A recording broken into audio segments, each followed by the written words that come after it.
topic for this session, that is the ethics of hunting.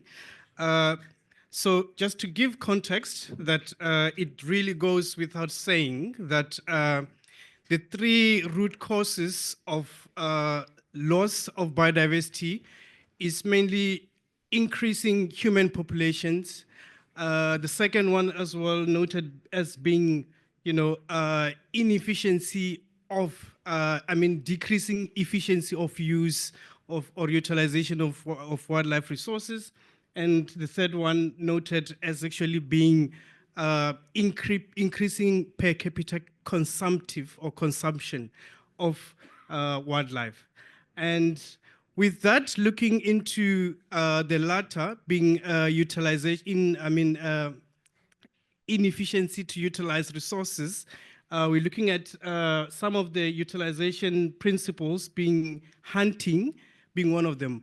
And with that hunting, I'm talking about any kind of hunting. It could be sport hunting, it could be sustainable hunting, it could be hunting for subsistence, comes ethics. And today we're going to discuss whose ethics and what does it mean. From different countries, hunting is legal, and in some countries it is not legal. And it is very, I'm very glad that we have this group of this amazing people who are expertise in what they do and very great in what they do, and they will be able to sort of let us know how that goes about. So the first, what I need to do first is to just go in round, in a breath. I just need to prove to Wise Man that I can keep time. He thinks he's better than me. Just introduce yourself and what you do and where you're from in a breath, please. We can start with Adri. Thank you very much, Thabang. My name is Adri Kitshoff-Botha, and I represent the Custodians for Professional Hunting and Conservation South Africa. And yes, there's a room full of researchers and academics and scientists, but I will bring my part today as a practitioner. Having started 23 years ago with a local resident hunting association, moved on to professional hunting, focusing on international hunting tourism. I've spent some time with the wildlife ranchers, and I'm back into the professional hunting industry. So as a practitioner, I hope that my contribution will be worthwhile today. Thanks. Morning, everyone. My name is Dilys. I come from the UK. My main job there is working for a sustainable development think tank called the International Institute for Environment and Development. But I also have a role with IUCN as chair of the Sustainable Use and Livelihoods Specialist Group. And actually in both those roles, my interests really are in supporting community-led conservation and models that link conservation of species and habitat with local people's livelihoods and economic development. Thanks. I'm Deborah Vorhies, and as we all heard yesterday, my day job is with FairWild, which means that, as Gus Le Breton likes to say, we are plant hunters. But in actual fact, my favorite pastime outside of work is to look at philosophy, in particular moral philosophy and ethics, and that's the intersection. My name is Adam Cruz. I actually study ethics. That's my job. I have a PhD at this wonderful institution, at an even more wonderful department, the philosophy department. And my PhD actually was on the ethics of the wildlife economy, of which trophy hunting is a very major part.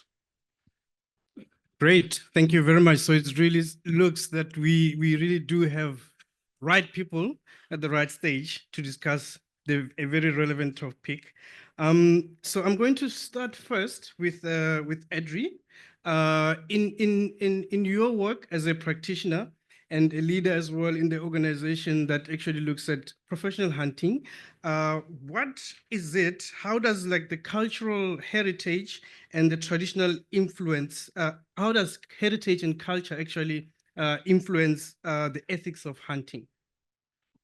Thank you once again, Thabang. Yeah, so I was very interested this morning in Vuzumzi, am I pronouncing it correctly, about your presentation and on the cultural heritage of bushmeat hunters in the Eastern Cape.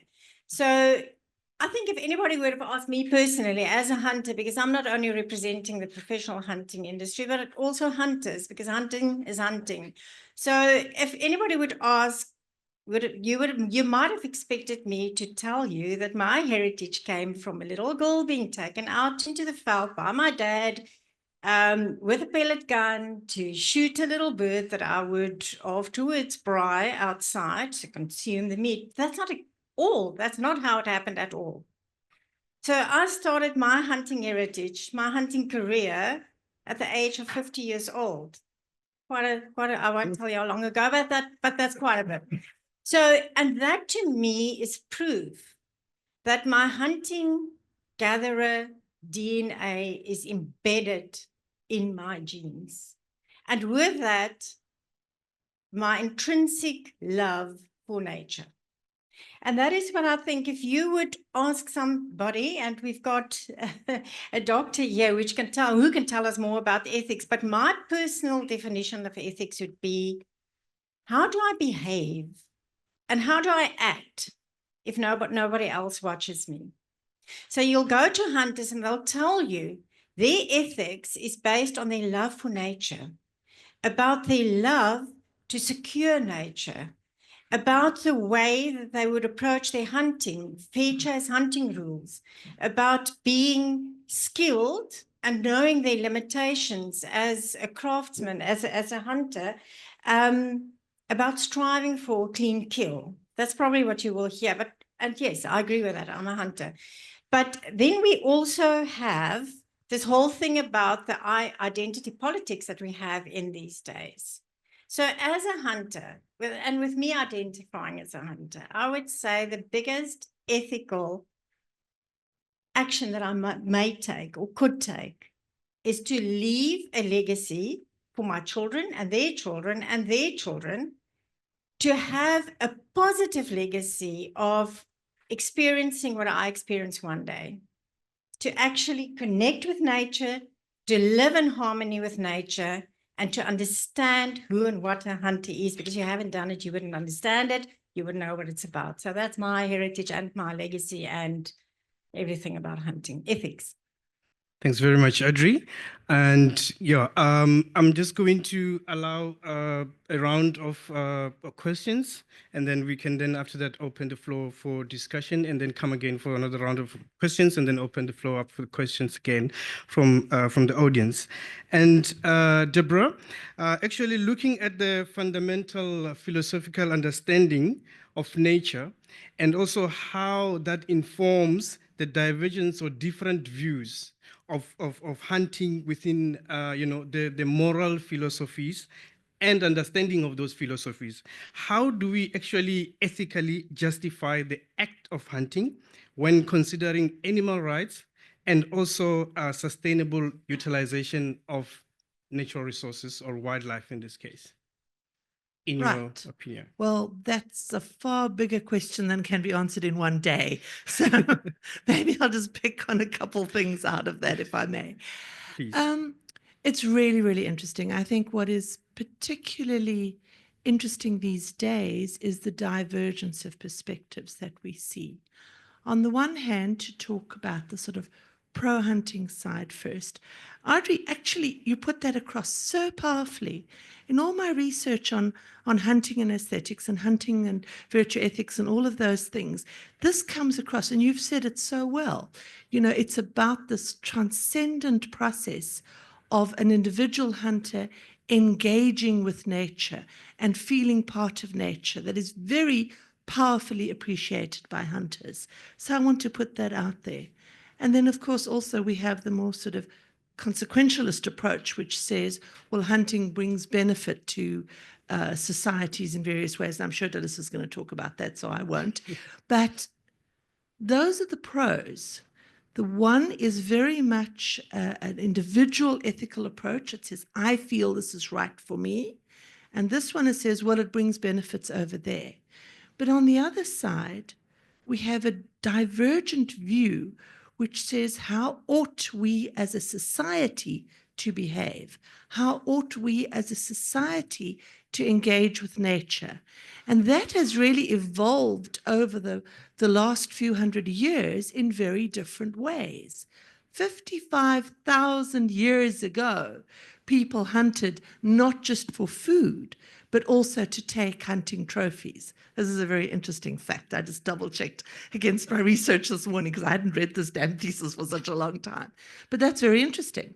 And for a long while, hunting was seen as an appropriate thing to do.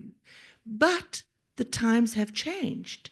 And we're seeing that because over time, we've seen, sadly, an alienation of people vis-a-vis nature. Now, when I say alienation, I mean that ages ago, and this is very much the work of Andrew Behrens that I mentioned to you yesterday that I loved so much, is like, people are part of nature. This is my FairWild mantra, right? We are nature. So our understanding of how we interact should be informed by that. But we don't see so much of that in society today. We see we are we, nature's over there, and therefore we must protect nature by not hunting it inter alia. And this is a very strong view in society today. So, and I think part of the divergence, and this is where I'll wrap up, is that very often the hunting community pose an economic solution to a moral issue. And it should engage more closely, I would argue, in order to be effective, with the moral concerns of society about how they see nature. It's no use just criticizing it and saying we must educate. We have to engage with it. So there needs to be, I would argue, a deeper moral engagement with these two views between each other. Thank you very much for that. And I agree with you that, things have been changing over time. And I can tell you when I was growing, and even now, where I come from in my village, we still have wildlife that is actually free ranging, that is outside of protected areas, and people still utilize it. But the question is, they utilize different kind of tools that other people don't use. And then the question now becomes, is it okay to use to trap an animal with a snare? Is it okay to use dogs to hunt an animal? Do we have to shoot it? And all those kind of questions comes to actually the whole questions of ethics, and what ethics and whose ethics and what ethics apply to who. And with that, I'm just going to thank you very much for that. I'm going to now bring Dilys into the picture to actually tell us about, how do we actually balance the ethical concerns of animals with those of the people's livelihoods in this context of hunting. Great, thanks so much for the question. And I think it gets to the nub of it, that ethics are personal. People have very different ethical stances, and no particular one is right or wrong. It's not a black and white issue. And two people will look at the same situation. So let's take the hunting and killing of an animal, and one person will think that is wrong because that is not in line with their ethical principles, and another person will think that it's perfectly fine. And that ethical stance depends very much on your worldview. I mean, in this case, your connection with nature or lack of connection with nature, your lived experience, where you come from. Urban, you see very different stances between sort of urban and rural populations, rich and poor, north and south. So you can see divergent views on this, just that are completely based on people's own experiences. So I think it's really important to think about what experience counts and how does that, how should that influence, how does that influence your ethics? And then how should that be taken into account in decision making? So, for example, a lot of people that we hear talking about their views on hunting and whether hunting is right or wrong have not actually had any direct experience of hunting, and their experience perhaps even of Africa is from watching The Lion King on Disney, or watching a David Attenborough film. And yet, they have a position and a view about whether hunting is right or wrong. And others who live with animals also have a very different view. So when we come to the balancing between livelihoods and animal rights, I think it's important to take into account, who is actually holding those views. There was a recent poll done in the UK about, we've been discussing trophy hunting a lot in the UK at the moment. There have been repeated bills put before the UK government to ban the import of trophy hunting, of hunting trophies. And there you see that the ethical perspective there is very much one of, what do the British public want? And the British public just don't like trophy hunting. It's a kind of a virtue ethics approach. And, the argument is, what kind of person would do this? Yeah. And there's also a very strong animal rights sentiment in the UK. And that's another just, it's a very perfectly legitimate ethical stance. Some people, their ethical principles think that animals have rights and they have a right not to be killed, and humans have a duty to protect animals from being killed. So again, certain people take that stance. Personally, for me, I would say I would have a consequentialist approach to ethics, which in short means that the ends justify the means. My concern is with the conservation of species and habitats, and sometimes to do that, I think that trumps the rights of individual animals to be protected if the greater good outweighs those costs. And I think the same comes with this issue with human livelihoods. Economic benefits, most people don't defend hunting on the basis of economic benefits. It is for the conservation outcomes, but actually economic benefits can play a part in that. It's quite often the economics that provide the incentives for landowners, whether they're communities, governments, private individuals, to keep their land for conservation rather than using it for something else that's wildlife friendly, so agriculture or other forms of use. And I think it's there that we really need to sort of take into account also, if those economic benefits are contributing to communities, they can quite often be a key form of livelihood benefit and a key resource on which local people base their livelihoods. Yeah. So is it ethical to take that livelihood benefit away? I think is something that we should be asking ourselves. A poll in the UK recently indicated that 83% of British public thought that actually it was perfectly fine to jeopardize the livelihoods of communities if we could, if that's what it took to ban trophy hunting. Personally, I find that abhorrent. I think human rights should trump animal rights.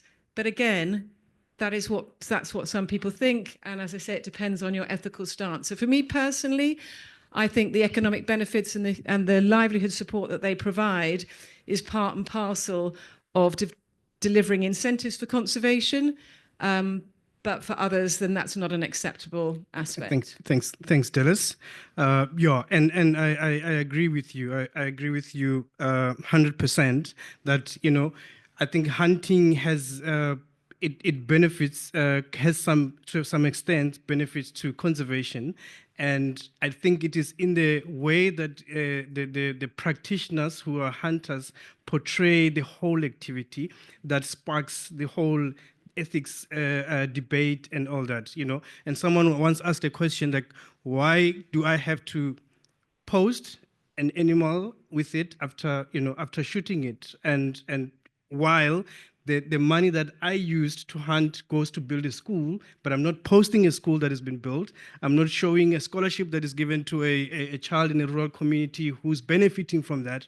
I'm only showing my trophy. But it's very, maybe Adam can touch on that in his talk. And I think Adam is the best person to speak about this as he's studying ethics. So he has all the answers for us. So Adam, sorry to put you on the spot. How, in your opinion, how do the economic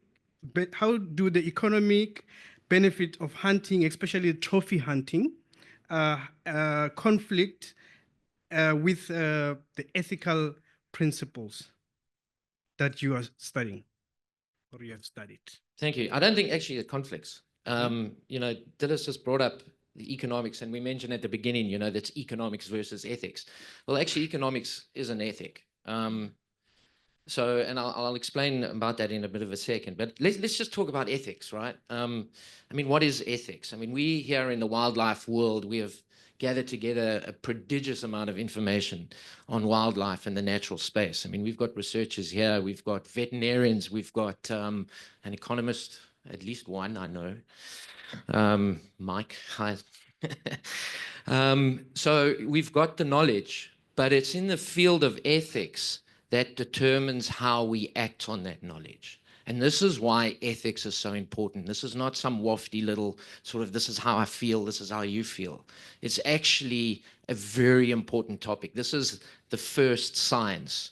It determines what all other sciences need to do. And that's the importance of ethics. Unfortunately, as Dilys has said, ethics is not an exact science. Okay, so there are differing choices. There are different ways of looking at it. There are different ways of cutting it. And it differs widely among us. But it still is something that informs us what to do. And that's where we've got to look at it really, really properly. Now, in terms of wildlife conservation, there is an ethical system that dominates completely. This is an ethical system that is favored by all the global organizations like UNEP, IUCN, CITES, most governments, NGOs, most of the people in this room. And this is what we call in ethics speak, instrumental valuation. Now, instrumental valuation is just a euphemism really for sustainable utilization. It's the use of wildlife for human benefit. Wildlife are instruments for us, for the benefit of humans. And Dilys again said that. It's very important that when we look at something, we've got to look at what the benefit is to humans. But in terms of instrumental valuation, it means that humans are the dominant beneficiaries of wildlife. And this is what trophy hunting is all about. Trophy hunting is a prime example of how we use animals for our own benefit, mainly for the fun. That's the first reason why animals are trophy hunted. And then secondly, justified by the fact that the money from trophy hunting can then get ring-fenced back into conservation in the form of anti-poaching or fences, and more importantly, and this is really where instrumental valuation kicks in, is the benefit to human communities, supposedly. Supposedly. But I've been in the field a lot, and I know this construct. This is a construct that is really, really important. But when I go into the field, I don't see humans getting benefited so much. Impoverished communities throughout Southern Africa, in the 50 years that we have seen instrumental valuation in place, in the 50 years that we have seen trophy hunting dominate the landscape in many places like northwestern Namibia and Botswana, those communities that are forced to rely on trophy hunting remain as poor as ever. Yes, some benefit, but they are the minority few. The minority few. Thanks, Adam. Yeah, so thanks for that. I think we need to, because I don't want to prove wise men right, that I can't manage time. So I'm just going to go now to take some questions. Hello, is this, I can't hear. I would like to argue that there is a confusion between ethics and morality. And I think, Dilys, you touched on it, and I think, Deborah, you also touched on it, and we shouldn't confuse these things. I'm not an academic when it comes to ethics, but by my basic understanding of it, ethics is how I conduct myself. Morality is the greater question of, is what I'm doing right or wrong for the greater good? But I think when this conversation goes forward, that is perhaps an important distinction to keep in mind. But my question is for Adam. I've also spent a considerable amount of time in Africa, north of the Limpopo, quite a lot in community areas where hunting is very prevalent and very active. Have you in your,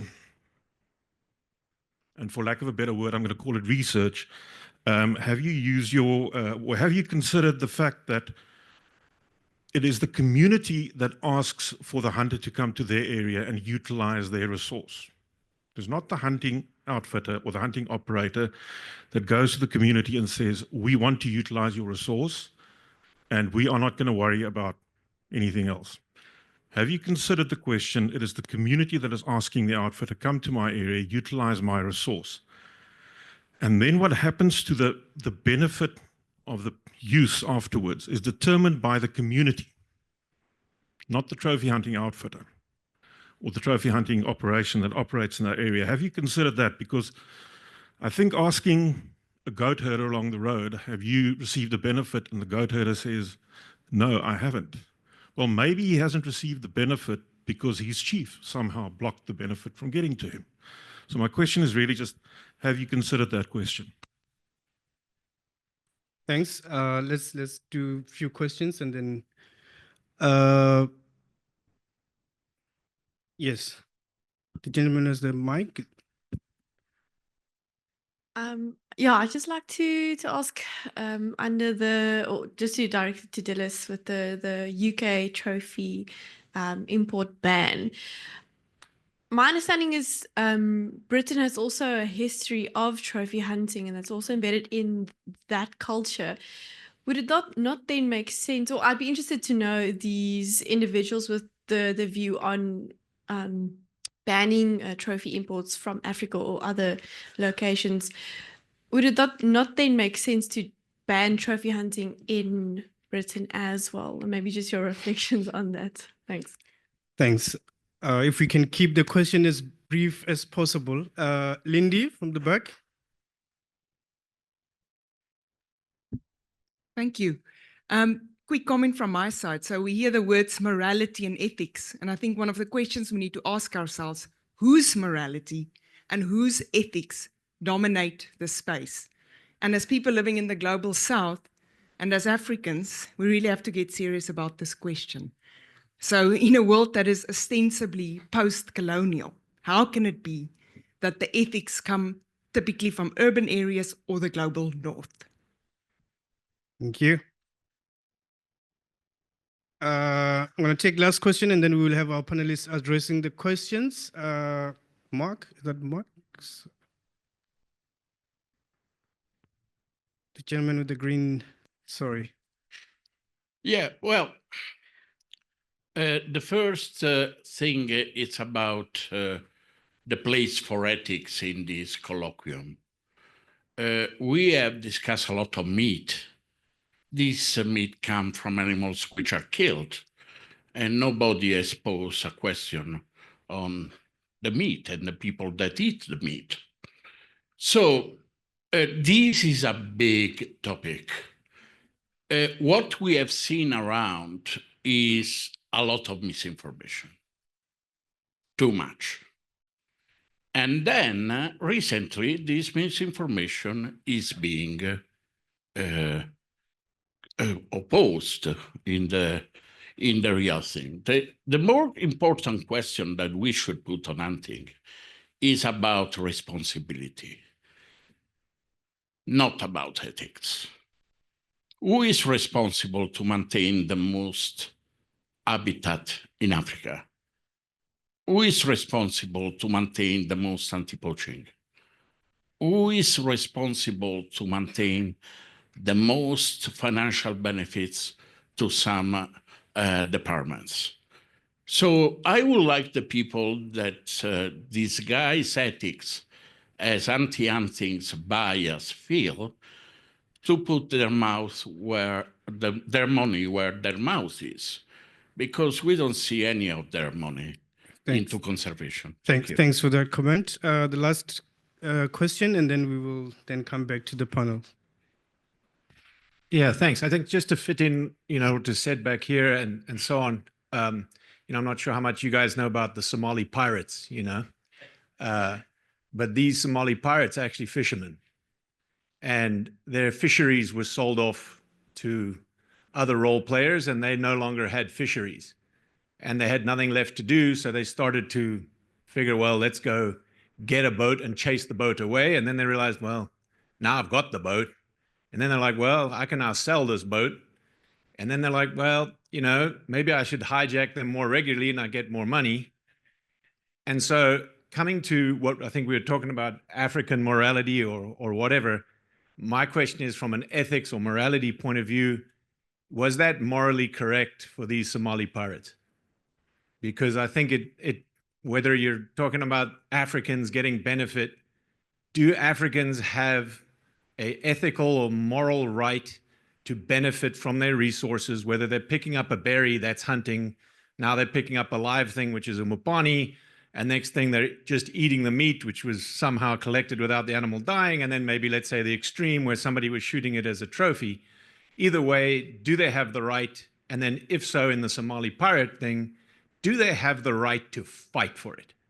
In other words, if Africans stood up and started to kill people and hijack people and do stuff and say, no, we've had enough, we want it, how does that influence the ethics of something like trophy hunting? Because at the end of the day, they're getting a benefit.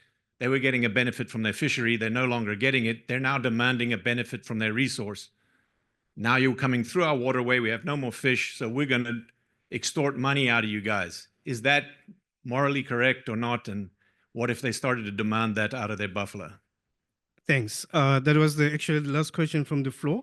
I think Adam had a question. You had a question directed to you. I'm going to ask you, please, 2 minutes in a breath.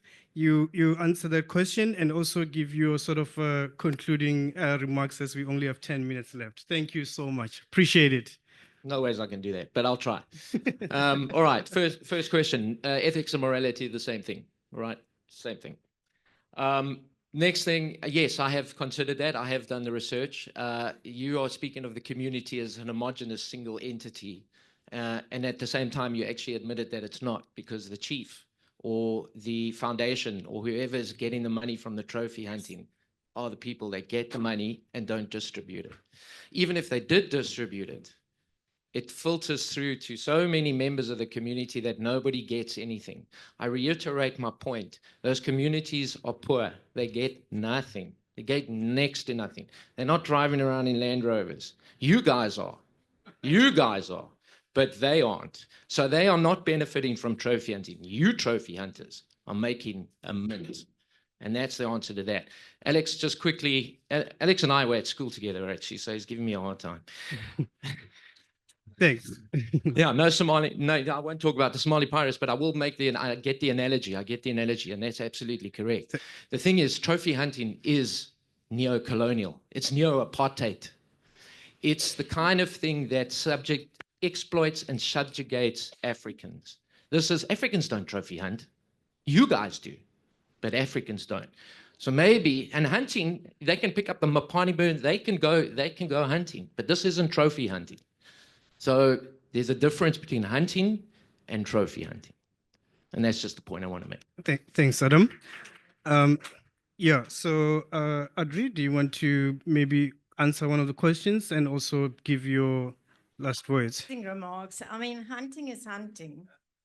And we've heard this morning from, I wrote a name down, Basilios Shavuti, who were totally, I've heard about 13 million hectares of land under communities, directly benefiting 27 million Namibian dollars from sustainable utilization only. So that doesn't gel with what you've just told us. So to me, this whole thing about does economic benefit align with ethical principles? It absolutely does. We've heard it. She told us this morning what does not align with ethical principles.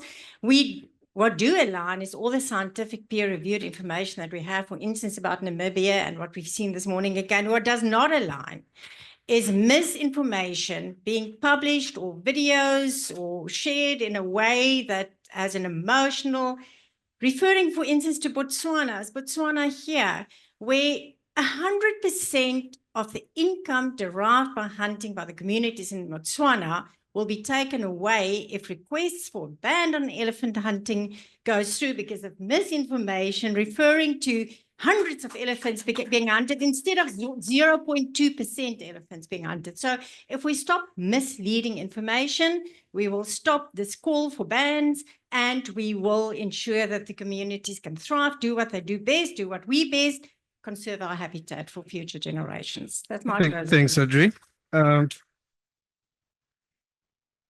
I can see the audience liked what you said. So thanks, Adri. And Dilys, your departing words, and also if you want to address one of the questions raised from the floor, please. Yeah, so the specific question about whether the UK should ban its own rather vibrant trophy hunting industry, it has been raised, and yes, the British public, asked, would like to see that banned as well. But I think there's also a muddling of ethics and politics, which certainly is what happens in the UK. The UK government doesn't want to go near that particular industry because that would be a vote loser, whereas it's an easy vote winner to do something which actually doesn't have much effect on the UK or on UK businesses. So I think that's another place where we get muddled up. These issues are rarely sort of straightforward. They're rarely just about science or just about ethics or just about economics. As soon as politicians get involved, then all sorts of unpleasant things happen as well. So yeah, that's what I would say on that one. Can I just, while I've got the mic, I just want to pick up a little bit on the economics.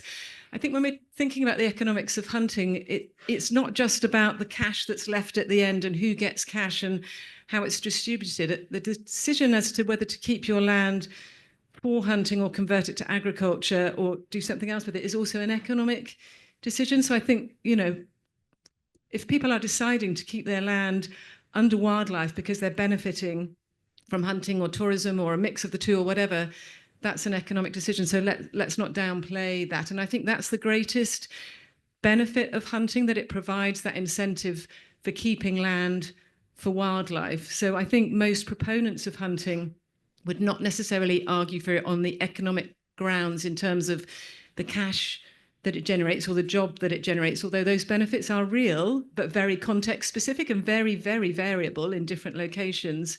But I think it's that wider economic benefit that provides the incentive for habitat. And it's actually habitat loss, not the three things that you mentioned, that is the biggest driver of biodiversity loss. That is the biggest thing. And it's habitat that we need to keep. And if we get the incentives to keep the habitat, then we keep the species. Yeah. Thanks, Dilys. Deborah, your last words, and if also you want to address one of the questions raised from the floor. I just want to take issue with this blooming Somali pirate crap. I'm terribly sorry, but are you talking about Somali pirates now or Somali pirates 2,000 years ago? Because Somalis have been pirating for a hell of a long time.